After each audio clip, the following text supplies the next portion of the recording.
जी, hello दोस्तों, मैं हूँ कमर चीमा। और दोस्तों, जिस तरह कि आप देख रहे हैं, मेरे साथ मौजूद हैं साजिद ताड़ साहब। ताड़ साहब, सबसे पहले तो आपके वक्त का बहुत शुक्रिया सर। My pleasure, Chima साहब, थैंक यू सो मच। ताड़ साहब, मैं देख रहा था कि अमेरिका की वाइस प्रेसिडेंट कैमला हैरिस जो हैं, वो ये कह रही हैं कि हमें इंडियन अमेरिकन की रिप्रेजेंटेशन चाहिए गवर्नमेंट के अंदर।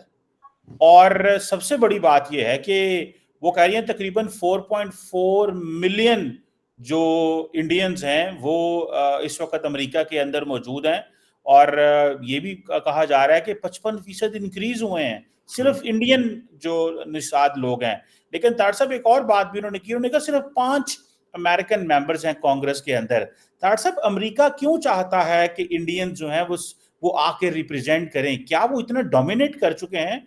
और दूसरा, तार साहब, हमें ये भी बताएं कि हर मुल्क इंडिया के साथ वीजा फ्री एग्रीमेंट कर रहा है। पहले ईरान ने कहा इंडिया को कि आ जाएं, अब रशिया जो है वो वीजा फ्री ट्रैवल एग्रीमेंट कर रहा है। हमारे पास पाबंदियां हैं, हमारे यूएई भी वीजे बंद कर देता है, हमारे बाकी ममालिक भी वीजे बंद कर देते हैं। जरा इस पर भी रोशनी डालें कि हम क्यों वीजा फ्री एक्सेस नहीं ले पा रहे, जबकि इंडिया तो हर आए रोज दूसरे किसी मुल्क से वीजा फ्री एक्सेस ले रहा है। आप रशिया पहुंच गए, ताड़ साहब आप यूरोप पहुंच गए। बिल्कुल ठीक। चीमा साहब, सबसे पहले कैमला हैरिस की बात कर। कैमला हैरिस क्योंकि आज का इलेक्शन कैंपेन चला रही है, कैमला हैरिस भी जो है बाहर जाके जलसों में बोल रही हैं। एक ऑर्गेनाइजेशन है जो उन्होंने जिसमें वो खुद काफी एक्टिव हैं, वो है उनकी साउथ एशियन इम्पैक्ट उसका नाम है। उसमें उन्होंने स्पीच दी अगले दिन जाके। लेकिन मैं ये जरूर यहां बताना चाहूंगा कि वो अपनी वैसे अपनी इंडियन हेरिटेज को इतना ज्यादा प्रमोट नहीं करती। पता नहीं क्या वजह है, हालांकि उन्हें चाहिए प्रमोट करें, लेकिन अब क्योंकि उन्हें जरूरत पड़ रही है चीजों की, इस वक्त जो बाइडन जो है उनकी रेटिंग भी नीचे जा रही है, कैमला हैरिस की रेटिंग भी नीचे जा रही है, तो उस पे अब वो निकल के, तो अब वो जो भी सपोर्ट उनको मिले तो वो उसके लिए वो आ रही हैं। उन्होंने कहा है कि इंडियंस को ज्यादा इलेक्शन लड़ना चाहिए। 535 मेंबर हैं कांग्रेस में, उनमें सिर्फ 5 हैं। और जिस तरह आपने खुद फरमाया है कि 55% जो उनकी पॉपुलेशन है बढ़ चुकी है और चाइनीज को क्रॉस कर चुके हैं। चाइनीज से ज्यादा है इस वक्त इंडियन यहाँ पे। इस जो जिस इवेंट में उन्होंने कहा है इंडियन अमेरिकन इम्पैक्ट, जिसका नाम था, ऑर्गेनाइजेशन ने किया, उसका नाम था देसी डिसाइड।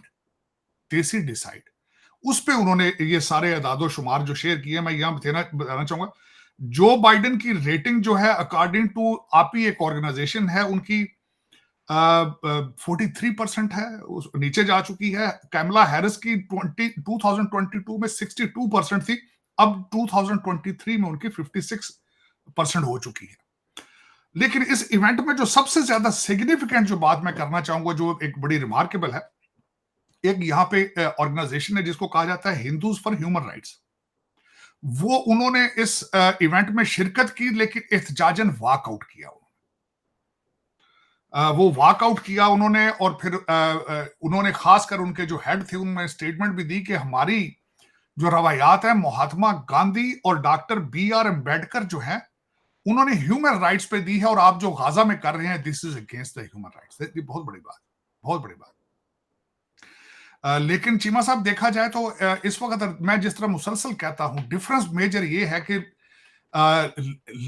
पढ़े लिखों लोगों का आना, अनस्किल्ड लेबर का जाना कहीं पे, इस अ बिग डिफरेंस। और मैं आपको जिस तरह पहले बताता हूं, मैं बल्कि अभी कंपैरिजन करना चाहूंगा कि इस वक्त इश्यूज हमारे डिफरेंसेस क्या है, दूसरे इमिग्रेशन का और इंडियन इमिग्रेशन का डिफरेंस क्या है। चीमा साहब, हमारे लोग ज्यादातर जो पाकिस्तानी आ रहे हैं, ज्यादा पंजाबी आ रहे हैं, डंकियां लगा के आ रहे हैं। अब तो बल्कि इंडिया ने फिल्म बना दी डंकी, इतनी पॉपुलर चीज है डंकी, लेकिन पंजाबियों की, क्योंकि वो पंजाब बेस सारा, बल्कि उस मूवी की स्टोरी भी सारी पंजाब बेस है। और पंजाबी हमारे भाईजान यहाँ सारे आते हैं, वो दो ही काम करते हैं, टैक्सी चलाते हैं या ट्रक चलाते हैं। उससे प्रमोट होते हैं तो एक काम करते हैं, लिकर स्टोर ले लेते हैं या गैस स्टेशन ले लेते हैं। ये दो का, इससे आगे ग्रो ही नहीं कर पा रही कम्युनिटी आगे से, क्योंकि फुकदान है तालीम का। और यहां से पैसे कमाएंगे, यहां बैड माउथ करेंगे अमेरिका को, पैसा सारा पाकिस्तान और पंजाब भारत भेजेंगे। वहां पे कोठियां बनाएंगे, उन कोठियों में गधे बंधे होते हैं बाद में, या रिश्तेदार उनमें रहते हैं, फिर उन पे कब्जे होते हैं, फिर सारा टोटल एक बहुत पुराना एक रिपल इफेक्ट चल रहा है कम्युनिटी के अंदर तालीम के फुकदान की वजह से। शुरू टैक्सी से करेंगे, ट्रक ड्राइविंग से करेंगे, प्रमोशन पे लिकर स्टोर ले लेंगे या प्रमोशन पे गैस स्टेशन ले लेंगे, इससे आगे नहीं जा पा रहे। उनकी सेकंड जनरेशन, थर्ड जनरेशन भी इसी चीज के अंदर है, तालीम नहीं है। बच्चे जो हैं वो यो यो करते फिर रहे हैं, उनका कोई डजन उसमें कोई क्लास नहीं आ रही है। लेकिन दूसरी साइड के हमारे कराची के हजरात पढ़े लिखे जो कि इंडिया से माइग्रेट करके आए हैं, तालीम लेकर आएंगे, भारत की दूसरी स्टेटों से लोग आएंगे, डिग्रियां साथ लेकर आएंगे। मैं उनको अब इमिग्रेंट भी नहीं कहता, टेक्नोक्रेट कहता हूं। और इस वक्त जो इस वक्त जोर है वॉशिंगटन डीसी में, उन्हीं टेक्नोक्रेट्स का है, उन्हीं तालीम याफ्ता लोगों का है, चाहे वो इंडियन इंस्टीट्यूट ऑफ टेक्नोलॉजी से पढ़े हों या फिर यहां एज ए स्टूडेंट आए हों और उन्होंने कंप्यूटर साइंस में पढ़ा हो, उन्होंने दूसरे साइंस सब्जेक्ट में पढ़ा हो, स्टेम सब्जेक्ट में पढ़ा हो। इस वक्त they are on the top of everything. Richest community, strong influence, और फिर दूसरा उसके बाद जो मोदी साहब ने तोहफा दिया है भारत को नेशनलिज्म का, तो वो भी दे आर नेशनलिस्ट इंडियन, चाहे अमेरिकन भी होंगे लेकिन they have a soft corner with Bharat. अब उसकी मिसाल मैं ये दूंगा कि आपके माइक्रोसॉफ्ट के सीईओ भी जो भाग भाग कर इंडिया जाते हैं, गूगल वाले भी वहीं जाते हैं, और उसके बाद अजय बंगा साहब जो कि सरदार पंजाबी हैं लेकिन हैदराबाद के वो पैदाइशी हैं, उनकी भी फीलिंग्स भारत के साथ। तो ये सबसे बड़ा डिफरेंस है। हमारा कोई टूटा फूटा कोई 1% ऊपर जाएगा, शादी गोरी से होगी, बच्चों के नाम क्रिश्चियन होंगे, पाकिस्तान का नाम लेंगे, छलांग मार के गाड़ी से उतर जाएगा, ओके मैं तो पाकिस्तानी नहीं, ओके दो। अक्सर बच्चों से पूछा जाए कि वेयर आर यू फ्रॉम, वो कहते हैं my dad is from Pakistan. वो ये नहीं कहते कि मैं पाकिस्तानी हूं, क्योंकि सारा दिन बाप और मां घर में पाकिस्तान में उनके साथ होने वाली सितम जरीफियां वो बताते हैं, और जो बच्चे हैं वो पाकिस्तान पहुंचते हैं यहां से, और उनको लूटा उनके ऊपर डाका शुरू हो जाता है एयरपोर्ट के ऊपर ही। दुख के साथ कहूंगा कि वहां पे मैंने देखा है लोग यूनिफॉर्म पहन के अपने रिश्तेदारों को जहाजों पे बिठाने आते हैं, यूनिफॉर्म पहन के, सिर्फ इसलिए कि प्रोटोकॉल मिलेगा। फिर वो बच्चा यहां से अमेरिकन जाता है। मेरा एक दोस्त यहां से, मैं माजरत के साथ मैं डिटेल नहीं करना चाहता टॉपिक को, लेकिन एक मेरा दोस्त अपने बच्चे को लेके गया, उसकी माँ अमेरिकन थी, तो वो कहता है मैं पहली दफा बच्चे को लेके गया, तो जब मैं लाइन में लगा था, वहां पे बच्चा कोई 13 साल का 12 साल का था, कहता है मैं लाइन में लगा तो साथ जो थे वो जो आपके एयरपोर्ट पे खड़े होते हैं अक्सर हाथ में बोर्ड लेकर, मलिक साहब, चौधरी साहब, खान साहब, वो जो खड़े होते हैं, वो जब उनको लेके लाइनों के सामने फ्रंट पर लेके आ रहे थे, तो उसका बच्चा बार बार अपने बाप का हाथ पकड़ के खींच के पूछता था, daddy what's wrong with us, what's wrong with us. मैं कल की एक बात बता देता हूं। कल भी एक मुझे इत्तेफाक हुआ एक पाकिस्तानी अमेरिकन से इंटरेक्ट करने का। पहली दफा पाकिस्तान गया, पाकिस्तानी अमेरिकन बच्चा, तो मैंने उससे सबसे पहले, बच्ची थी, मैंने उससे सब पूछा कि तुम्हें पाकिस्तान में पसंद क्या है, तो उसने मुझे बताया कि मुझे फूड बड़ी पसंद आई, मुझे ये मेरे जो रिश्तेदार थे वो बड़े पसंद आए। मैंने कहा सबसे बुरी चीज क्या लगी? उसने कहा कि हर बंदा घूरता है अंकल वहां पे, हर बंदा इस तरह एक्सरे करता है, और बीवियों के साथ होंगे, अपनी बच्चियों के साथ होंगे, और घूरेंगे इस तरह कि जिस तरह दे आर रेपिस्ट, जिस तरह अभी आपको खा जाएंगे, आपको आपकी बोटियां निचोड़ के खा जाएंगे। ये पता नहीं क्या इस्लामिक रिपब्लिक ऑफ पाकिस्तान है, प्रॉपर्टियां सबकी लंदन और दुबई में है, लेकिन पाकिस्तान का मतलब क्या? ला इलाहा इल्लल्लाह। ये मैं कल, मुझे बड़ा दुख हुआ उस बच्ची की बात सुन के। उसने कहा अंकल मैं घर से निकलना छोड़ दिया था मैंने, जिस तरह मुझे घूरा जाता था इस्लामाबाद में, जिना सुपरमार्केट, अपारा मार्केट, और ये आपकी क्रीम है। मैंने अभी मंडी बहाउद्दीन नहीं भेजा है चौधरी साहब, मैं मंडी बहाउद्दीन भेजूं तो पता नहीं उसने जिंदा बच के भी वापस आना है कि नहीं आना। लेकिन मैं ये जो आपको बात बता रहा हूं कि ये जिस तरह ये दरिंदे घूरते हैं, अपनी बच्चियों के साथ, अपनी बहनों के साथ होते हैं, बीवियों के साथ होते हैं, तो वो जो हमारे कल्चर का भी हिस्सा है, एक लफ्ज भी बड़े फख्र से कहते हैं, भूंडी बाजी, भूंडी करन के आसान लिबर्टी में, वो मेरी समझ से। और सबसे ज्यादा एक्स वीडियो भी वहीं चलती है, पोर्न में सबसे ज्यादा इस्लामिक रिपब्लिक ऑफ पाकिस्तान में देखा जाता है। लेकिन ये कि फिर दुआ खैर, ये इसके अलावा कुछ नहीं चीमा साहब। बल्कि मैं, आपने अगली बात रशिया की है कि वीजा, रशिया की ईरान की आपने वीजा फ्री। ईरानी प्रेसिडेंट का दुआ करें तार साहब, वो अल्लाह पाक दुआ करनी चाहिए कि उस पर भी बात करने, वो एक डैम का इफ्तिताह करने जा रहे थे अजरबैजान और अपने बॉर्डर के ऊपर, तबरेज जगह से कुछ तकरीबन 80 मील के फासले पे थे, 3 हेलीकॉप्टर थे, लेकिन मैं बिल्कुल अभी आपसे बोलने से पहले मैं देख रहा था वहां माहौल क्या था। वहां धुंध है बहुत ज्यादा और पहाड़ी इलाका है, ट्रेन है। लेकिन उसमें चीमा साहब 2-4 चीजें डिस्कस की जा रही हैं। लोग इस वक्त इंटरनेशनल मीडिया ये भी कहता है क्योंकि सैंक्शंस थी ईरान के ऊपर, तो शायद हेलीकॉप्टर मेंटेन नहीं कर सके। मैं डिसएग्री करता हूं। ईरान के बने हुए ड्रोन्स जो है वो उसने टर्की को जो उन्होंने इस वक्त भी सुना है कि वो बल्कि अजरबैजान के अंदर जो उनकी जंग हुई थी आर्मीनिया के साथ, देवर डिसाइसिव मैटर। और इस वक्त जो शाहिद उनका ड्रोन है रशिया इस्तेमाल कर रहा है खरीद के ईरान से अगेंस्ट यूक्रेन। तो मैं उस पर डिसएग्री करूंगा कि टेक्नोलॉजी का वेदर कहा जा सकता है। 2-4 चीजें इसमें सामने, कुछ कहते हैं कि हार्ड लैंडिंग हो चुकी है, रेस्क्यू हो जाएंगे वो, कुछ कहते हैं कि वो गिरे हैं।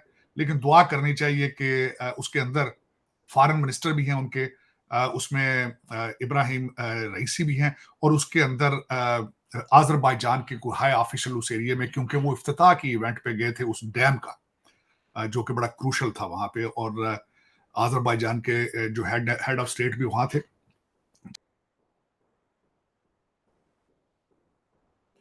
तारड़ साहब जो है उनका राब्ता हमसे मुनक़ता हो गया। I think he will be joining in a minute. Tarar साहब बात कर रहे थे इस हवाले से कि जो ईरानी सदर का जो हेलीकॉप्टर है वो सुना है हार्ड लैंडिंग की है, ज्वाइन कर रहे हैं तारड़ साहब हमें। जी सर, बात को कंटिन्यू कीजिए। चीमा साहब, वो मैं बात ये कर रहा था चीमा साहब कि जब आपने मुझे वीजा फ्री चीजें याद कराई और साथ ही यूएई की बात आई कि जिसपे पहले बैन लग चुका है, तो मेरे जहन में एक याद आई बात कि जब पिछली दफा बैन लगा था तो उस वक्त यूएई की गवर्नमेंट जो है उनके साथ हमारी एम्बेसी की कम्युनिकेशन क्या हुई। मेरे एक जानने वाले अजीज थे जिन्होंने मुझे बताया, मैंने उनसे वैसे पूछा कि क्या वजह थी, डिप्लोमेट थे वो, क्या वजह थी कि यूएई के कहते हैं अक्सर वो रिटर्न चीजें नहीं देते। हमारे इसरार पे उन्होंने कुछ चीजें हमें बताई थी जो मैं खास कर आपको बताना चाहता हूं कि हमारे दूसरे ममालिक के अंदर जो जिसको आप कहते हैं ना डायस्पोरा, जो आपके एम्बेसडर्स हैं जो डंकियों के जरिए पहुंच चुके हैं कई ममालिक में, उनका कंपैरिजन क्या है भारतीय डायस्पोरा के साथ में यूएई के अंदर। सबसे बड़ा उन्होंने कहा था कि ये आते हैं और खैरात बहुत मांग रहे हैं। आपको पता है सऊदी अरेबिया के अंदर भी हमारे उम्रे के वीजे पे जाके खैरात मांगते हैं। चीमा साहब, दुख वाली बात है, मैंने कई दफा कहा है, मैं मस्जिद नबवी से निकला हूं, हर दरवाजे के सामने 10-10 पाकिस्तानी खड़े हैं, खैरात मांग रहे हैं, अंदर भी मांग रहे हैं, हरम शरीफ के अंदर भी मांग रहे हैं। मैं अक्सर उनको शर्मिंदा करने के लिए कहता हूं कि मैं मीलों सफर तय करके यहां से खुद मांगने आया हूं, शर्म करो और ये ना मांगो। एक तो यूएई के अंदर खुल खुला के मांगते हैं, आपकी खूबरू लड़कियां मांगती हैं वहां जाके। एक तो पिछली दफा जो बैन किया था इसकी वजह से, दूसरा उनका कंप्लेन थी कि अनस्किल्ड लेबर आती है यहाँ पे, उनके पास स्किल है ही नहीं है जब आते। तीसरी सबसे बड़ी जो चीज यूएई के और आपको जब कंपेयर किया जाता है डायस्पोरा के आपके एम्बेसडर्स को जब कंपेयर किया जाता है दूसरे से, कहते हैं कि नमाजों की लंबी लंबी ब्रेकें लेते हैं, जो कि यहाँ पे चाइनीज को भी पाकिस्तानी लेबर के ऊपर एतराज था डैम के ऊपर, जिसके ऊपर आपने ब्लास्फेमी का चार्जेस लगाए। वो कहते थे 4-4 घंटे की नमाज की ब्रेकें लेते हैं। उससे अगला एतराज उन्हें यह था कि इंग्लिश जबान नहीं आती, उन्हें यह नहीं पता कि नहीं तो उर्दू भी नहीं पूरी आती। फिर उसके बाद हम पाकिस्तानी मशहूर हैं ट्रबल मेकर और झगड़ालू, जहां जाते हैं झगड़े करते हैं। फिर पिछली दफा उन्होंने यह बताया कि आपकी आबादी अगर आप 5% है तो तकरीबन इंडियन डायस्पोरा वहां पे 10 से 15% होता है, लेकिन जेलें आपके लोगों से भरी हैं, हमारी सऊदी अरेबिया की भी, खलीज की भी जेलें आपकी भरी हैं। आप क्रिमिनल लोग हैं, आप वारदातें करते हैं। फिर उन्होंने कहा कि ड्रग्स में आप इन्वॉल्व हैं, फिर आप प्रोस्टिट्यूशन में इन्वॉल्व हैं। फिर उसके बाद उन्होंने और एक चीज की यूएई वालों ने, मैं आई वाज शॉक्ड, उन्होंने कहा सोशल मीडिया अब्यूज करते हैं ये लोग। सोशल मीडिया किस तरह अब्यूज करते हैं? पिछले दिनों दुबई के अंदर सैलाब आया और पाकिस्तानी वहां जो रहते थे उन्होंने उसका एक्सक्यूज ये किया, इन्होंने कहा जी इन्होंने दुबई में इन्होंने यूएई के अंदर मंदिर बनाया, खुदा ने सजा दी है इनको। अंदाजा लगा। फिर रहते वहां हैं, खाते उनका है, इजराइल के साथ उनके रिलेशनशिप हैं, उनको बार बार क्रिटिसाइज करते हैं कि यहूदी इजराइल मुर्दाबाद में, तो उनको बताने की कोशिश करते हैं कि how to form their foreign policy. चलाने ट्रक ते टैक्सियां ते नाले सलामा देनियां फॉरेन पॉलिसी दी। This is how they do it in UAE. फिर उसके बाद उन्हें एतराज ये था चीमा साहब कि यहां आके पीटीआई के जलसे जुलूस भी करते हैं। सबसे ज्यादा उनको जो इतराज एक और था उनको, उन्होंने कहा जी नहाते नहीं है, हाइजीन का ध्यान नहीं रखते, डिओडोरेंट का पता ही नहीं है ना। ये यूएई की गवर्नमेंट ने रिटन बताया था पिछली दफा कि हमें इनको क्यों रोकना पड़ा है, वजह क्या है। तो चीमा साहब, दर हकीकत आप खैर इसमें आपने बड़ी दफा सफर किया है यूरोप में, कतर में, इधर खासकर मैं तो खुद हिस्सा हूं इसी लेबर किस्म का, मैं खुद यही समझ ले मैं भी डंकी की पैदावार हूं। लेकिन चीमा साहब, हम कौन सी स्किल लेकर आए हैं यहाँ पे? पाकिस्तान ने क्या इन्वेस्टमेंट की है किसी के ऊपर भेजा, यहाँ पे भेजा गया तो क्या इन्वेस्टमेंट, कोई है इन्वेस्टमेंट की पाकिस्तान की हमारे ऊपर कि हमें भेजा जाए यहाँ पे कि हम जाके यहाँ टेक्नोक्रेट बने, फिर हम पाकिस्तान की मोहब्बत में गिरफ्तार होकर फांसियां लेनी शुरू कर दें यहाँ पे? ये क्या ड्रामा क्यों एक्सपेक्ट करते हैं? मैं पहले भी हमेशा आपको कहता हूं, वो पीटी वाले भाईजान मुर्शद थे, वो कहते थे पैसे ना भेजो भाई, अब पैसे कहते जी हमें हुकूमत से निकाला गया है तो पाकिस्तान की रेमिटेंस खत्म होगी। और भाई अपने माँ बाप को लोग पैसे भेजते हैं कि तुम्हें भेजते हैं? कोविड के बाद वैसे ही इकॉनमी स्लो हो गई थी तो लोगों ने क्या भेजना था पीछे, यहां जाबे ही नहीं है लोगों। कनाडा की हालत देखें आप, भारतीय तो वापस जाने शुरू हो चुके हैं वहां से, ना वहां पे हाउसिंग के हालात ठीक है, ना वो ट्रक चल रहे हैं, ना जाबें मिल रही हैं, तो पैसा कहां से भेजेंगे वो? लेकिन मेरा मुर्शिद कहता है कि मुझे ओवरसीज पाकिस्तानीज मेरी मोहब्बत में पागल हैं और उन्होंने पैसे रोकने भेजने बंद कर दिए हैं। उन्होंने कहा था भेजना है तो हुंडी के जरिए भेजें ताकि पाकिस्तान को फायदा ना हो। चले, कोई ऐसी बड़ी बात नहीं है, ये को इस तरह तो होना ही होगा, हो रहा है। ब्लू शर्ट में अगले दिन आए हैं, मैंने जिस तरह कहा कि आंटियां पागल हो गई हैं, उन्होंने कहा कि हाय इनू बोटाक्स भी नहीं लाते, हाय खान ਦੀਆਂ ਗੱਲਾਂ ਕਹਿੰਦੇ ਵਿੱਚ ਵੜ ਗਈਆਂ ਨੇ, ਇਹਨੂੰ ਸੇਬ नहीं दे रहे, ਇਹਨੂੰ चीज़ ऐसी अंगूर देन, ਇਹਨੂੰ सेब देन। बोलो चीमा साहब, लेकिन ये हमारे डायस्पोरा के मैंने आपको रुखड़े सुनाता रहता हूँ क्योंकि मैं खुद इस यतीम डायस्पोरा का एक हिस्सा हूँ। डॉक्टर साहब, मैं एक सवाल करना चाहता हूं, आप इस सवाल पे ज्यादा अच्छा कमेंट कर सकते हैं कि कैमला हैरिस वाली बात पे। डॉक्टर साहब, अगर 4.4 मिलियन इंडियंस जो हैं वो अपने आप को डिस्टिंग्विश कर सकते हैं, एक अच्छी पोजीशन में आ सकते हैं, पाकिस्तानी क्यों नहीं आते अमेरिका के अंदर? और ये क्योंकि कैमला हैरिस तो कहती हैं कि 68% जो इंडियंस हैं वो डेमोक्रेटिक पार्टी को सपोर्ट करते हैं, ऑलमोस्ट 70% कह लें। दरअसल पाकिस्तानी क्यों नहीं आते, क्यों इंडियंस जो है वो मेन स्ट्रीम है?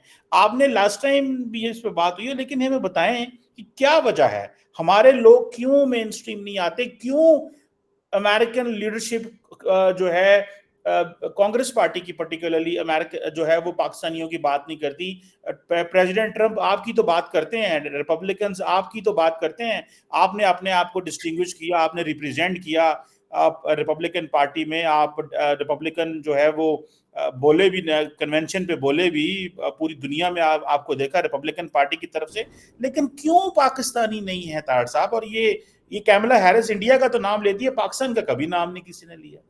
चीमा साहब, उसकी वजूहात सबसे पहले तो मैं बताना चाहूंगा कि रिपब्लिकन पार्टी और डेमोक्रेट पार्टी, हमारे जो ज्यादातर इमिग्रेंट हैं वो they are supporting Democrat Party. उसके बारे में एक यहाँ पे एक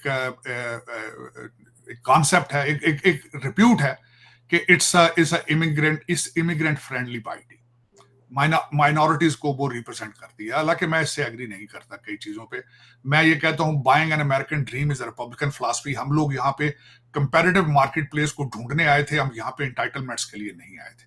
लेकिन उसमें जो मैं सबसे बड़े आज तक जो लोग 3-4 जो ऊपर आए हैं, और उसमें अभी तक हम जब इमिग्रेंट वहां जाते हैं तो हमें वहां पे जल्दी रूम मिल जाता है किचन टेबल पे आने के लिए। उसकी मैं मिसाल दूंगा, उसमें निक्की हेली हैं, उसमें बॉबी जिंदल हैं, रामास्वामी हैं। ये तीनों एक नेशनल लेवल की पोजीशंस पे आए, तीनों भारतीय हैं उसमें। चीमा साहब, उसमें सबसे बड़ा डिफरेंस जो है, मैं बॉटम लाइन उसकी बताऊंगा, तालीम का है। बॉटम सबसे ज्यादा डिफरेंस तालीम और क्वालिटी ऑफ एजुकेशन। अब आपके हालात इस वक्त ये हैं चीमा साहब, मैं मुसलसल कम्युनिकेट, आज मैं एक बच्चे से कम्युनिकेट आज भी करने की कोशिश कर रहा था, वो फिक्रा इंग्लिश में नहीं लिख पा रहा था, बैचलर डिग्री है उसके पास। चीमा साहब, आपके अभी रिसेंट 1 महीना पहले आपके कैम्ब्रिज के ए लेवल के पेपर चोरी कर लिए गए, उनको कैंसिल करने पड़े ए लेवल के। तो आपको तो ए लेवल आपको तो कैम्ब्रिज आपसे परेशान है कि आपका क्या किया जाए। फिर उसके बाद यह है कि आप दर हकीकत एक ऐसा कल्चर प्रमोट कर दिया गया है, दिहाड़ी लगाओ। आज जो है लुट के खा, जो शॉर्ट टर्म जिंदा रहते हैं हमारे जो ज्यादातर। देखिए ना इस वक्त आपकी जो रूलिंग एलीट है, ब्यूरोक्रेसी कर लें, एस्टेब्लिशमेंट कर लें, जुडिशरी कर लें, ये पाकिस्तान को लूटने के पीछे क्यों पड़े? एक और छोटी सी बात बताता हूँ चीमा साहब, लूटने की फंडामेंटल रीजन क्या होती है? इनसिक्योरिटी। जब पता हो कि कल कल किसने देखा है, एक लफ्ज में कल किने वेखे, आज ही दिहाड़ी लाओ भाईजान। ये रोज रोज तुसी जज थोड़ी बनना है भाईजान, तुसी सैकटरी रोज तो नहीं बनना ना। ये भाईजान तुसी छोटे भरा ਨੂੰ ਫੌਰਨ ਦਾ ਜਿਹੜਾ ਨਾ ਦੁਬਈ ਅਕਾਊਂਟ ਖੁਲਾ ਕੇ ਬੱਚਿਆਂ ਨੂੰ ਕੈਨੇਡਾ ਭੇਜ ਦਿਓ ਫੌਰਨ ਪਲੀਜ਼ ਭਾਈਜਾਨ, ਇਹ ਜਲਦੀ ਕਰੋ। ਇਹ ਤੁਹਾਡੇ ਇੱਥੇ ਤੁਹਾਡੇ ਤੋਂ ਪਹਿਲੇ कई सैकटरी आए, दिहाड़ी लाओ। ये माइंडसेट है पूरा। चीमा साहब जब छोटी रेस के छोटे घोड़े छोटी से सोच रखेंगे, मैंने अमेरिका में आके सारी जिंदगी गुजारी है, उसकी वजह ये है, आई वाज 23 व्हेन आई केम, मैंने यहां लर्न किया है कि छोटी छोटी सोच रखोगे तो छोटे हो जाओगे, बड़ी सोच रखोगे तो बड़े हो जाओगे। You have to make the planning on a long term basis. लेकिन हमारे जिस तरह आपको मैंने बताया है चीमा साहब कि कहते कल किन्ने वेखे आज ही दिहाड़ी लो, सारा 25-23 करोड़ बंदा दिहाड़ीवार है, वो जिधर भी बैठा दिहाड़ी ला रहा, कहता अज कहता कल किन्ने वेखे भाईजान, कहता तुहाडे तो पहले भी कई जज आए सन, कई आणगे अगों पाछ, अज तुसी लगे हो बटेरा पैर थले आया जे, कहता उड़ा के रख दो, छिल दो भाईजान, छिल दो। तुसी छिलन लगे हो सारे पाकिस्तान।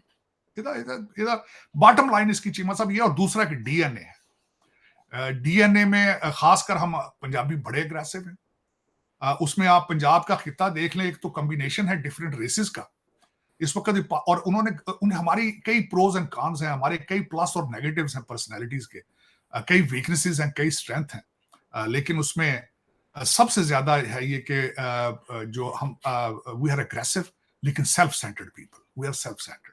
अफसोस के साथ मैं ये कहूंगा सेल्फ सेंटर्ड है। हमारे जो नेशनल जो अप्रोच है वो डेवलप ही नहीं कर सके, ना होगी मेरे ख्याल में। अब इस पे मैं ना सिर्फ अपने पंजाब के खिते की अपनी बात कर रहा हूं, मैं इंडिया भारत के पंजाब की भी साथ बात कर रहा हूं कि we are self centred people, क्योंकि उनके हालात भी बिल्कुल हमारे जैसे मिलते जुलते हैं। 19वें नंबर पे पिछले दिनों में भारत की स्टेटों का नंबर था, उन्होंने कहा था $1 बिलियन बिलियनर स्टेट्स, तो पंजाब का नंबर 19वां था उसके अंदर, शॉक के साथ। हालांकि मैं शॉक में कहूंगा, हालांकि I went to Ludhiana, I went, I saw their industry, I saw हमसे फिर भी मेरा ख्याल वो काफी हद तक बेहतर है, लेकिन करप्शन में उनके भी दूसरे भारत से आगे होंगे, और जो माइंडसेट उनका भी है पंजाबियों का यहाँ पे। मैंने आपको बताया, साथ मुझे माजरत के साथ कहना पड़ा कि Ajay Banga is sardar but he was born in Hyderabad. उसका माइंडसेट भी इंडियन इंस्टीट्यूट ऑफ टेक्नोलॉजी ने चेंज कर दिया उसका। हमारे जो सेक्रेटरी यहाँ से आते हैं, कई पंजाबी हार्वर्ड से पढ़ के जाते हैं, लेकिन फिर चोई साहब ही होंगे, कहते चोई साहब की फर्क पैदा है, बच्चे ने दुबई सैटल करो, कैनेडा इत्थे की रह गया भाई, मिट्टी घट्टा बहुत है इत्थे, दवाइयां इत्थे नहीं असली मिलदियां भाईजान, इत्थे की रहोगे यार, गर्मी बहुत है भाईन, की है तुम जाओ ना, तुसी चलो। सारे कैनेडा बैठे जो लुटने वाले इस वक्त। आल ऐलान मुझे कल किसी दोस्त ने ट्वीट किया है, उसने कहा चीमा साहब आप, उसने कहा ताड़ साहब आप रिटायर्ड डायस्पोरा की बात ना करें, सर्विंग इस वक्त सर्विंग कई अफसरान के बच्चे कैश मिलियंस डॉलर्स के घर लेके टोरंटो में रह रहे हैं, कैश।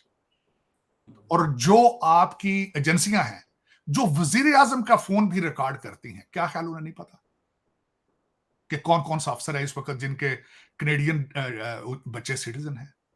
क्या उन्हें नहीं पता कौन कौन सा जज है जिसके पास ग्रीन कार्ड है? उन्हें नहीं पता कि कौन कौन लूट रहा है, किस केस में लूट रहा है? फाइलें, मैं चीमा साहब गारंटी करता हूं आपकी फाइलें नहीं, आपकी तो लाइब्रेरी बनाई होगी इन्होंने एजेंसियों ने। लेकिन चीमा साहब ये क्या रवाज है कि फाइलें बना के खोलते उस वक्त है जब फंसाना होता है उसको? क्या वजह? ये नेशनल इंटरेस्ट में फाइलें क्यों नहीं खोलते? क्या वजह? ये मेरा मकसद इस वक्त मुर्शद साहब जो है वो 1971 याद करा रहे हैं, खुद मुजीबुर रहमान बन गए, तो जब खुद इनके साथ कहते थे कि मुल्क का बाप होता है आर्मी चीफ, उस वक्त पता नहीं, कोई समझ नहीं आई। खुद सारी हुकूमत उनके कंधों में बैठ कर करते रहे, इनके कंधों में बैठ के आए थे, आज उनके गले पड़ रहे हैं। लेकिन मुझे उन पे भी अफसोस है कि वो इनको करार वाकई सजाएं नहीं दे पा रहे। आज नवा केस कढ़ रहे हैं, बच्ची जी दूजी सी टेरियन वाइट, वो यार दूजिया केसां दा तुहाडे को सजा देनी नहीं पौंदी, नवे केस दा की करोगे यार? एक नंबर ही बना रहे हो, तुसी कर रहे हो। जितना मैंने बताया चीमा साहब, रोजाना डेली बेस पे फैमिली रियूनियन हो रही है जेल के अंदर। ਉਹ ਭੈਣਾਂ ਆ ਕੇ ਇੱਕ ਦੂਜੇ ਦੇ ਗਿਲੇ ਕਰ ਰਹੀਆਂ ਨੇ, ਕੁੜੀਆਂ ਉੱਥੇ ਗੱਲਾਂ ਕਰ ਰਹੀਆਂ ਨੇ, ਉੱਥੇ ਪਿਕਨਿਕ ਹੋ ਰਹੀ ਹੈ जेल। ਇਹ भी कभी हुई गल यार। चलो पसंद अपनी अपनी, नसीब अपना अपना, लेकिन ये कि they are failing Pakistan second by second, minute by minute। ऐसी बात है। तार साहब एक बात करनी है आपसे कि पाकिस्तान में आज एक अनहोनी हो गई है, और वो अनहोनी ये हुई है कि भारत के अंदर तो तारड़ साहब जो हेरिडेटरी पॉलिटिक्स है उसके ऊपर नरेंद्र मोदी ने जो है ना वो कांटा लगा दिया है, बल्कि राहुल गांधी और प्रियंका जो है वो बड़ी मुश्किल में है, वो अपनी सर्वाइवल की जंग लड़ रही हैं। उन्होंने इस तरह का 1.4 बिलियन लोगों को जैसे तैसे भी नरेंद्र मोदी ने अपने पीछे लगा लिया है। तारड़ साहब पाकिस्तान के अंदर साबिक वजीर आजम यूसुफ रजा गिलानी जो कि मौजूदा चेयरमैन सेनेट हैं, तारड़ साहब वो चेयरमैन सेनेट बने हैं, उनके 3 बेटे ऑलरेडी 2 एमएनए थे, एक प्रोविंशियल असेंबली में एमपीए था, अब एक और बेटा आज एमएनए बन गया है। तारड़ साहब 3 बेटे एमएनए हैं, एक बेटा एमपीए है, पंजाब में खुद वो चेयरमैन सेनेट है। तारड़ साहब ये क्या है? ये पाकिस्तान ये घर से बाहर क्यों नहीं चीजें निकालते? फिर कहते हैं लोग हमें जूते मारते हैं, गालियां देते हैं। तारड़ साहब ऐसा क्यों है? इंडिया में तो वो खत्म कर रहे हैं सब कुछ। देखें, 2 चीजें कल भी मैंने आपको कहा था, वहां सियासत और जमहूरियत है। आप में ना सियासत है ना जमहूरियत। मैं इन पार्टियों को किस तरह सियासी पार्टियां कहूं जब इनके अंदर ही सियासत नहीं है? मैं इनको किस तरह जमहूरी पार्टियां कहूं जब इनके अंदर ही जमहूरियत नहीं है? कोई ओहदा बता दें, नून लीग वाले देते हैं अपनी फैमिली से बाहर। कोई बच्चा घर का कोई नाबालग ना बचे तो फिर किसी को बाहर ओहदा देते हैं। दूसरा देख लें, आसफा भुट्टो आ चुकी सियासत, बचा है कुछ उनके?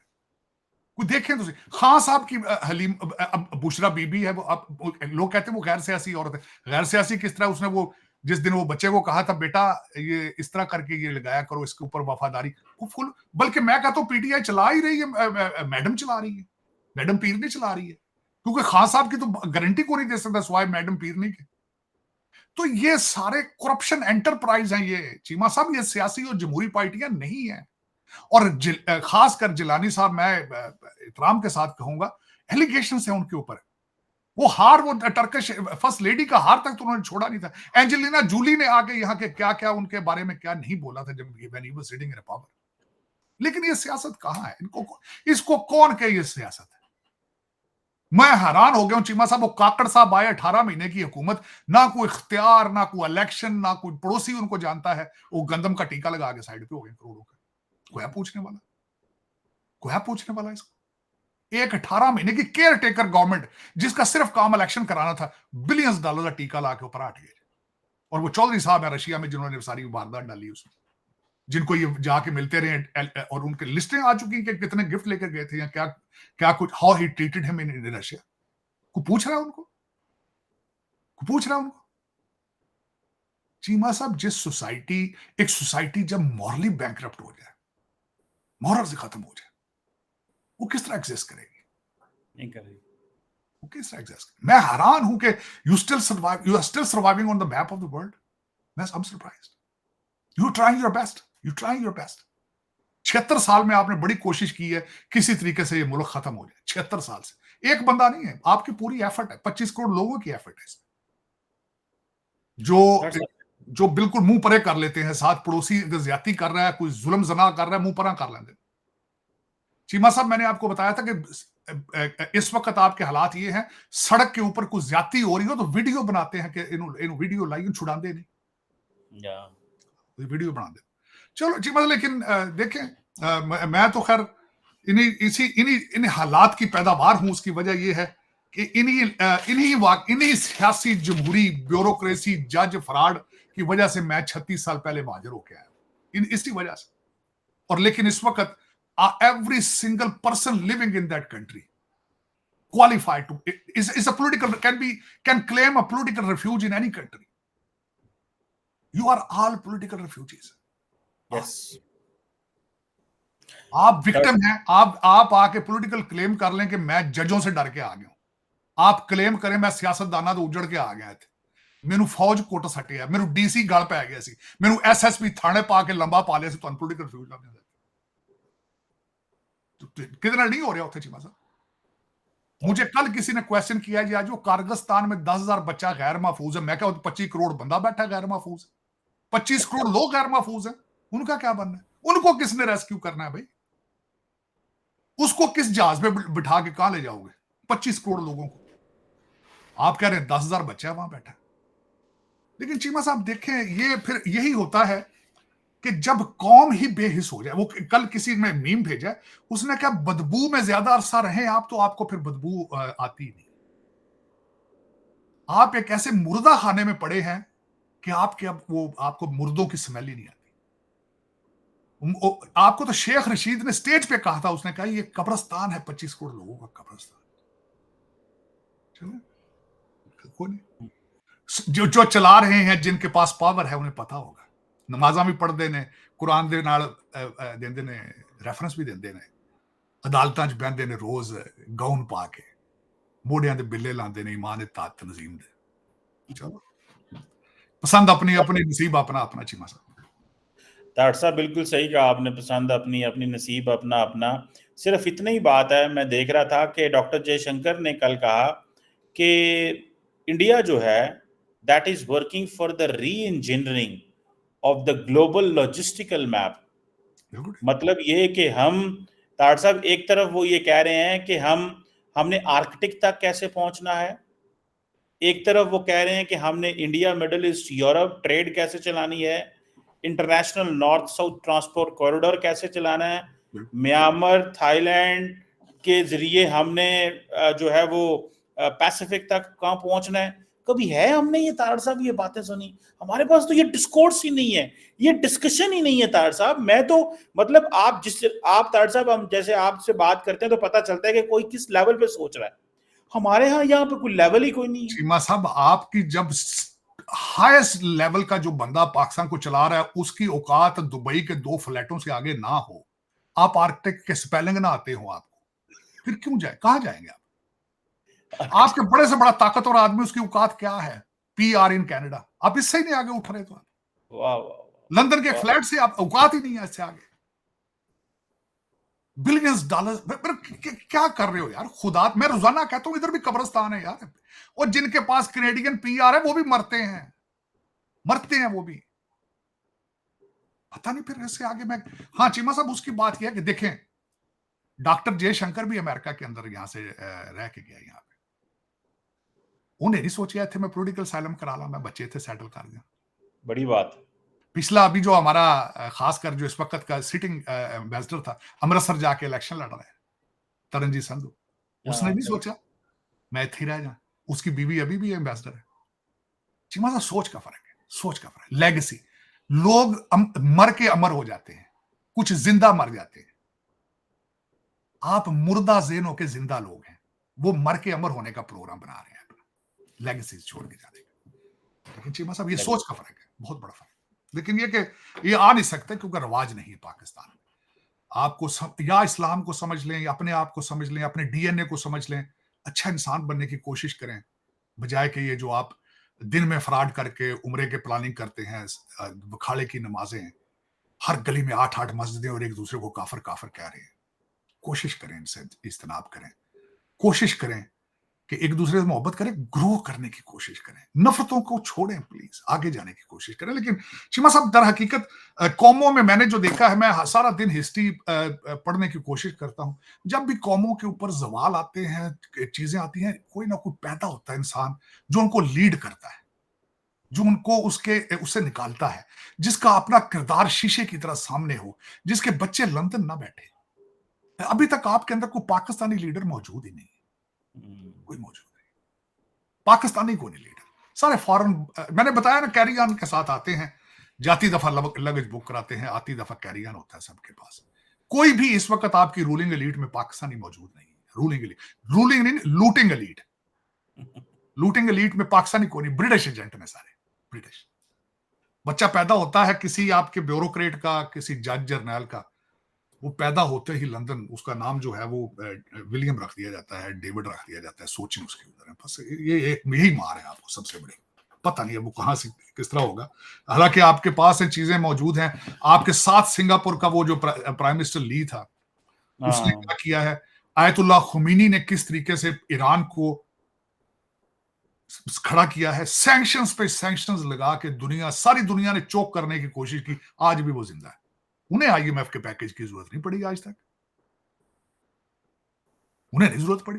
कितनी दफा उनकी रजीम को चेंज करने की कोशिश की है अमेरिकन ने, क्या मैं थोड़ा पैसा लगाया होगा, बिलियन, वो नहीं बिके आज तक दुनिया। अब पठान ने नाल अफगानी बैठे हैं तुहाडे, उन्हें आईएमएफ कुछ नहीं दे रहा, बल्कि उनके तो पैसे अमेरिका सीज करके बैठा है, चल ही रहे हैं ना, वो आपके सारे डॉलर सक करके ले गए आपकी मर्जी से। आप पता नहीं, फिर चीमा साहब मैं बॉटम लाइन में जाके दुख के साथ ही कहता हूं, बॉटम मुझे लाइन फिर भी आके रुकना पड़ता है डीएनए पे आके, मैं कंपैरिजन करना पड़ता है डीएनए का मुझे आके, क्योंकि मेरी अकल फैम से सारे फार्मूले रुक जाते हैं आप पे जाके। बुक बड़ी बड़ी किताबें अनाटमी की, हेनरी कैसिंजर, सारा कुछ फेल हो जाता है आप पे, पता नहीं क्या बात है। You are a supernatural human, supernatural, born to loot, man. This is that should be your national motto, born to loot. बिल्कुल तार साहब, बॉर्न टू लूट ही है फिलहाल, तो यही है। मैं तो ये यूसुफ रजा गिलानी के बेटों की और इनकी देख रहा हूँ कि उनको एहसास ही नहीं है कि यार लोगों को पावर्स को डेलीगेट किया जाए। उन्होंने कहा पहले मेरे बेटे एमएनए एमपी तो शुक्र चार करो बेटे, बीमा साहब, चार शुक्र करो he is not your president, शुक्र करो he is not your president. वो तो प्रेसिडेंट बनने वाला था, ये भी उनका नाम प्रेसिडेंट के लिए भी था कंट्री के। और तार साहब आप फ्री ने उन लोगों पे भी जो उनको वोट देते हैं। नहीं, लोग वोट ही वोट देते हैं वोट ना। जाते हैं क्या फॉर्म, इस दफा पहली दफा मैंने इलेक्शन में लफ्ज सुना है फॉर्म 45 to 47। इस वक्त कौन सा इलेक्शन थे, कौन की हो रहा है, मैं पता नहीं कौन चला रहा है, किस तरह चल रहा है, हाउ यू आर सर्वाइविंग, पता नहीं। कोई मेरी समझ, इसको सर्वाइवल भी नहीं कहते मेरे ख्याल में, तो सर्वाइवल के स्पेलिंग भी मुझे चेक करने पड़ेंगे। चले तार साहब, देखते हैं क्या होता है। हमारे तो वीजे बंद हो रहे हैं, भारत जो है वो दुनिया के साथ ऐसे ताल्लुकात बना रहा है, रशिया के साथ देखें डायलॉग कर रहे हैं, ओपननेस की बात कर रहे हैं। हमारे ईरान ने उनके लिए वीजा फ्री एंट्री कर दी, हमारे लिए तो कहीं वीजा ऑन अराइवल नहीं है। चीमा साहब, आपके बच्चे, आपके ये लौंडे लपाड़े आवारा जो है सारा दिन उर्दू में ट्वीट करते हैं, सिर्फ एक काम कभी शुरू कर दें कि इंडियन में सिद्धू मूसेवाला के भी सुने, इसको भी सुने, मैं कहता हूँ मैं ना सुने, मैं मना नहीं करता, इंडियन फिल्में भी देखें अगर खबरें उनके साथ सुनना शुरू कर दें, उनको तरक्की उनके बारे में पढ़ना शुरू कर दें, तो उससे भी बड़ा आराम आ जाएगा आपको। लेकिन वो नहीं करती, लौंडा लपाड़ा वारदात करना जानता है, गलत मीमें बना लेगा, एक दूसरे के नंगी फिल्में बना लेंगे, कंस्ट्रक्टिव चीज नहीं सोचनी, पता नहीं क्या बात है उस साइड में। अगर भारत की ये खबरें सुननी शुरू कर दे आपका मुल्क, इसी वजह से तरक्की कर जाएंगे, लेकिन वो नहीं सुन रहे। सर साहब, वो अगर आईटी की, इकोनॉमी की उनकी तरह बातें सुने तो जारी बात है वो बहुत तेजी से बात हो रही है। बल्कि आईएमएफ और बाकी इदारे तो ये कह रहे हैं कि 2025 में वो चौथी बड़ी इकोनॉमी बन जाएंगे, वो जापान को भी क्रॉस कर देंगे, जर्मनी को क्रॉस कर देंगे। लेट्स सी तार साहब हमारा क्या मुस्तकबिल है। आज चीमा साहब, बल्कि आज मोदी साहब आज इंटरव्यू दे रहे थे, अभी मैं आप आने से पहले मैं सुन रहा था इंटरव्यू में, आधा सुना उनका इंटरव्यू। जिस तरीके से उन्होंने ब्यूरोक्रेसी को रिफॉर्म किया है, जिस तरीके से उनसे क्वेश्चन किए गए करप्शन पे, किस तरीके से मेरिट पे भर्तियां शुरू की गई हैं, लेकिन वो आपके ब्यूरोक्रेट और आपका लौंडा लपाड़ा उसके प्रोग्राम में फिट नहीं आती चीजें सुनना, वो नहीं सुनना पसंद करते। लेकिन ये कि वो आपके पड़ोस में लाहौर से एक चप्पे के फासले पर उन्होंने सारा कुछ दुनिया में करके दिखा दिया, आपके साथ थे, वो आपके साथ थे।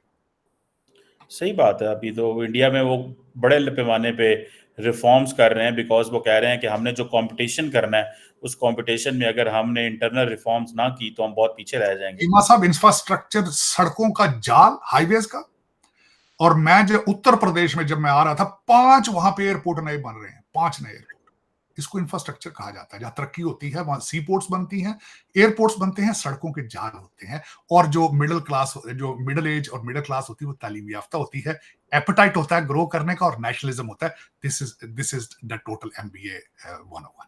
लेकिन ये कि आपके, मैंने कहा है कि जिन इंसानों के ऊपर से हार्वर्ड ऑक्सफोर्ड की तालीम ऊपर से गुजर जाए और औकात सिर्फ दुबई का एक फ्लैट हो औकात, वो कौमें आगे नहीं बढ़ सकती। बिल्कुल सही बात है। और मजे की बात है तार साहब, हमारी एक जीटी रोड है, ग्रैंड ट्रंक रोड, और कराची आपने नहीं बनाई, टूटी शेरशाह टूटी। सूरी ने बनाई थी, शेरशाह सूरी ने बनाई थी, और वो भी पाकिस्तानी नहीं था। और दूसरी आपकी जो मोटरवे है वो कोरियंस ने बनाई है, और मेरे जो ठेके देने वाले थे उन्होंने किक बैक्स ली थी। अफसोस की बात है कि आप एक ईंट भी नहीं लगा सकते, आप इतने हैंडीकैप हैं, आप माजूर हैं, आप पैदाइशी माजूर हैं। शेरशाह सूरी बना गया जीटी रोड, मोटरवे बना गया कोरिया, आप क्या है? आपने सिर्फ मैं आपको तार साहब, पता नहीं ये बात किसी ने आपको बताई होगी कि नहीं, मैं आपको बता रहा हूँ, मुझे किसी ने बताई। वो कहते हैं कि जब इमरान खान गया शी जिनपिंग से मिलने, जो बंदा उस मीटिंग में बैठा हुआ था उसने मुझे बताई, उसने कहा शी जिनपिंग से मिलने गए और उसने कहा कि अब देखें इमरान खान का कॉन्फिडेंस चेक करें, बात उसी अपने लीडर का, हैंडसम प्राइम मिनिस्टर का कॉन्फिडेंस चेक करें। वो शी जिनपिंग के मुंह पे कहता है कि देखो जो आपके मुल्क की कंपनियां हैं वो पाकिस्तानियों से किकबैक्स लेती हैं, करप्शन करती हैं। तार साहब, पाकिस्तान की तारीख में कभी ऐसे नहीं हुआ, मुल्कों के मामलात खराब होते हैं, कंपनियां करती हैं, लेकिन कभी किसी वजीर आजम ने दूसरे सदर को जाकर मुंह पे नहीं कहा, जिसने आपके मुल्क में $25 अरब लगाया हो, कि भाई आपकी जो कंपनी है हमारे, और इस बात पे वो चाइनीज गुस्सा करके, ठीक है, उन्होंने कहा ठीक है फिर अगर ऐसे है तो ऐसे ही सही, आपका आपके लोग क्यों ले रहे हैं किकबैक्स, आपके लोग क्यों कर रहे हैं ऐसे। अब इमेजिन करें कि एक तो इमरान खान 3 दफा, तारड़ साहब, अमेरिका, इमरान खान गया है चाइना, एक दफा भी स्टेट विजिट पे नहीं गया। इस वाक्य के बाद उन्होंने उससे ताल्लुक ही खत्म कर लिया कि ये हमारे मुंह पे बैठ के ऐसी ऐसी बातें कर रहा है, हमारी कौम में पता नहीं जी। बता चीमा साहब, दो चीजें उसमें मैं ऐड करना चाहूंगा। उनके जो सबसे चहेते वजीर थे कम्युनिकेशन के, मुराद सईद, उनको वीजा नहीं दिया गया था चाइना का, नंबर 1। दूसरा, ये वही बंदा है, इसने धरना दे रखा था इस्लामाबाद में जब चाइनीज प्रीमियर ने आना था, और इसने धरना वहां से नहीं उठाया था। तीसरी चीज मैं बताना चाहूंगा कि इन्होंने सिर्फ चाइना का नहीं कहा, ये मुसलसल कहते रहे हैं कि पाकिस्तान का सारा करप्शन का पैसा लंदन पड़ा है। ये अमेरिका और लंदन को ब्लेम करते रहे हैं कि ये डेवलपिंग कंट्रीज के पैसे क्यों रख लेते हैं। मैं इसकी मिसाल भी देता रहा हूं। मिसाल ये है, अगर आपका लड़का सिगरेट शुरू कर दे और आप जाके कोने वाले खोखे से लड़ना शुरू कर दें, तो मेरे बच्चे को सिगरेट क्यों बेचते हो? वो अपना मुंडा फड़ तू, उस्मान बुजदार फड़ना सी ना, गोगियां फड़दियां सन अपनियां, ਉਹਨਾਂ ਦੇ ਨੇੜੇ ਨਹੀਂ ਜਾਂਦਾ ਤੂੰ। ਜੇ ਆਪਣੇ ਠੇਕੇ ਦੇ ਆਪਣੀਆਂ ਵਾਰਦਾਤ ਨੇ, ਉਹ ਉਹਨਾਂ ਦੇ ਨੇੜੇ ਨਹੀਂ ਜਾਣਾ, ਉਹਨਾਂ ਦੂਜਿਆਂ ਦੇ ਗਲ ਪੈਣਾ ਜਾ ਕੇ। ਤੁਸੀਂ ਮੇਰੀ ਕੁੜੀ ਨੂੰ ਛੇੜਦੇ ਹੋ, ਆਪਣੀ ਕੁੜੀ ਡੱਕ ਯਾਰ, ਤੂੰ ਤੇਰਾ ਮੁੰਡਾ ਮਾਰਾ, ਉਹਨੂੰ ਨਹੀਂ ਫੜਦਾ ਤੂੰ ਆਪਣੇ ਨੂੰ। यही सोच है।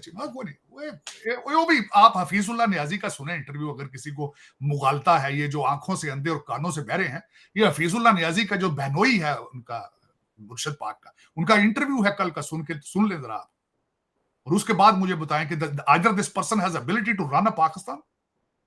ये किराना स्टोर नहीं चलाने दे लाते इस बंदे दे यार, खुदा दा ना। चलो, लेकिन चीमा साहब, इस बंदे का कसूर अकेले का थोड़ी है, खान साहब का, इनको लाने वाले का कसूर था, नंबर 1। और दूसरा, ये 76 साल में सारे के सारे इस तरह ही हैं।